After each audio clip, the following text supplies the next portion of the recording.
রেস্টুরেন্টের লোকেশনটা ছিল বসুন্ধরা পিৎজা বারের পাশেই।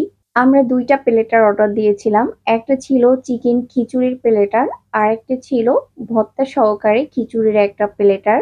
এই জায়গায় একটু বসার পরে বুঝতে পারলাম যে মানুষের কথার শব্দ কানে আসতেছে। একটু খেয়াল করলেই বোঝা যাচ্ছে যে খাবারের থেকে মানুষ বেশি গল্প করতেছে, আর আমরা দুজন কিনা চুপচাপ বসে আছি। আমি তোমাদের ভাইয়াকে বললাম, দেখো সবাই এত গল্প করতেছে, তা তুমি আমার সঙ্গে তো একটু গল্প করতে পারো। তো তোমাদের ভাইয়া আমার হাতটা ধরে চুপচাপ বসে চারিদিকে একটু তাকিয়ে দেখে একটু পরে বলতেছে, এরা যারা সবাই আসছে না এখানে, কেউ কারো বউ নিয়ে আসে নাই।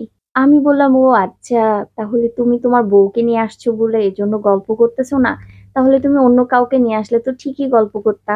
হায় রে কপাল, চেয়েছিলাম একটু গল্প করতে, আর লেগে গেল ঝগড়া।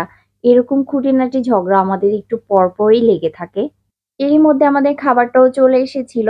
আর খিচুড়ির সঙ্গে ছিল বিফ কালা ভুনা, ডিম ভাজা, বেগুন ভাজা আর ৩ পদের ভর্তা। ভর্তার মধ্যে